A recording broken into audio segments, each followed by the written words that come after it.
ನಮಸ್ಕಾರ ಅರ್ಚಕರೇ. ಈ ಒಂದು ದೇವಸ್ಥಾನದ ಒಂದು ಎಷ್ಟು ವರ್ಷದಿಂದ ಇದು ಯಾವಾಗ ಪ್ರಾರಂಭವಾಯಿತು ಮತ್ತು ಈ ಒಂದು ಚಾಮುಂಡೇಶ್ವರಿ ಹಬ್ಬವನ್ನು ಎಷ್ಟು ವರ್ಷದಿಂದ ಈ ದೇವಸ್ಥಾನದ ಮಂಡಳಿ ನಡೆಸ್ಕೊಂಡು ಹೋಗ್ತಾ ಇದೆ ಅಂತ ನನಗೆ ಒಂದು ಮಾಹಿತಿ ಬೇಕಿತ್ತು, ತಿಳಿಸ್ಕೊಡ್ತೀರಾ? ತಿಳಿಸ್ಕೊಡ್ತೀವಿ. ನಮಸ್ತೆ. ಹಾಂ.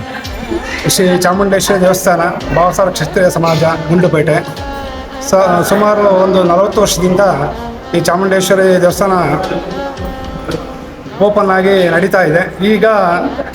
ಈಗ ಒಂದು 8 ತಿಂಗಳಿಂದ ಈಗ ಹೊಸ ದೇವಸ್ಥಾನ ಮಾಡಿ ಚಾಮುಂಡೇಶ್ವರಿ ಮೂಲ ವಿಗ್ರಹ ಪ್ರತಿಷ್ಠಾಪನೆ ಮಾಡಿ ಇನ್ನೂ ಚೆನ್ನಾಗಿ ಹಬ್ಬಗಳನ್ನು ಚೆನ್ನಾಗಿ ಮಾಡ್ತಾಯಿದ್ದೀವಿ. ಅದರ ಪ್ರಕಾರ ಈಗ ಪ್ರಥಮವಾಗಿ ನವರಾತ್ರಿ ಪ್ರಯುಕ್ತ ಪಾಡ್ಯ ದಿನದಿಂದ ದೇವರಿಗೆ ಅಭಿಷೇಕ ಮಾಡಿ ಮತ್ತು ಅಭಿಷೇಕ ಮಾಡಿ ಇಲ್ಲಿ ಮೂಲ ವಿಗ್ರಹದ ಜೊತೆಗೆ ಉತ್ಸವ ಮೂರ್ತಿಯನ್ನು ಇಟ್ಟು ಅದ್ರ ಜೊತೆ ಕಲಶ ಪ್ರತಿಷ್ಠಾಪನೆ ಮಾಡಿ ಅದಕ್ಕೆ ಸಾಯಂಕಾಲ ಹೊತ್ತು ದೈವ ಮಹಾತ್ಮ ಕಥೆ ಓದಿ ಮತ್ತು ಅದಕ್ಕೆ ಮಹಾಮಂಗಳಾರತಿ, ಷೋಡಶ ಪೂಜೆ ಮತ್ತು ಗಜರ ಸೇವೆ, ಚಾಮರ ಸೇವೆ ಮುಂತಾದ ಎಲ್ಲ ಸೇವೆಗಳನ್ನು ನಡೆಸಿಕೊಂಡು ಬರ್ತಾಯಿದ್ದೀವಿ.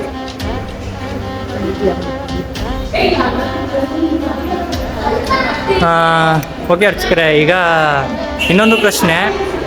ಹೊಸ ಪ್ರವಾಸಿಗರು ಬರಬೇಕು ಅಂತಂದರೆ ಈ ದೇವಸ್ಥಾನದ ಒಂದು ಕೆಲವು ಮಹಿಮೆಗಳಿದೆ, ಅದು ನಿಮ್ಮ ತಂದೆಯವ್ರ ಕೈಲಿ ಹೇಳಿಸ್ಬೋದಾ?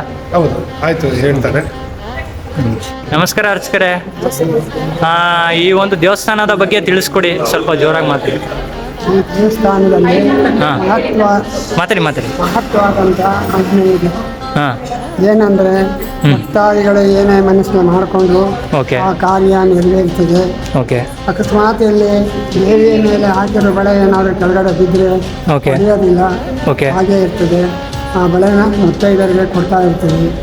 ಯಾರು ಮಕ್ಕಳಾಗದೆ ಇದ್ದರೆ ಅಲ್ಲಿ ಬಂದು ಹೊಂದ್ಕೊಂಡು ಈ ಮಡಲು ತುಂಬಿ ಈ ಬಳೆಯನ್ನು ತಗೊಂಡು ಬಂದರೆ ಅವರಿಗೆ ಸಂತಾನ ಅಭಿವೃದ್ಧಿ ಆಗ್ತದೆ. ಮತ್ತು ಭಕ್ತಾದಿಗಳು ಬರ್ತಾ ಇರ್ತಾರೆ, ಅವರವ್ರ ಇಷ್ಟದಂತೆ ನೆರವೇರಿಸ್ತಾ ಇರ್ತಾಳೆ ಕಾರ್ಯ. ಇದಿಷ್ಟು ಗೊತ್ತಾಯಿತು. ಮತ್ತು ಈ ಒಂದು ದೇವಸ್ಥಾನ ಎಷ್ಟು ವರ್ಷದಿಂದ ಇದು ಮಾಡ್ತಾ ಇದ್ದಾರೆ, ನೀವು ಒಂದ್ಸರಿ ತಿಳಿಸ್ಕೊಡಿ. ನಾವು 35 ವರ್ಷದಿಂದ ಪೂಜೆ ಮಾಡ್ತಾ ಇದ್ದೀವಿ. ಈ ಒಂದು ದಸರಾ ಹಬ್ಬವನ್ನು ಎಷ್ಟು ವರ್ಷದಿಂದ ನೀವು ನಡೆಸ್ಕೊಡ್ತಾ ಇದ್ದೀರಾ, ಅದನ್ನು ತಿಳಿಸ್ಕೊಡಿ. ನಾವು ಪೂಜೆ ಶುರು ಮಾಡಿದ್ರಿಂದ 35 ವರ್ಷದಿಂದ ಇದನ್ನು ಮಾಡ್ತಾ ಇದ್ದೀವಿ. ಅಂದರೆ ತಲಾತಲಾಂತರಗಳಿಂದ ಬೇರೆ ಇದರಿಂದ ಬಂದಿದೆ. ಇನ್ನು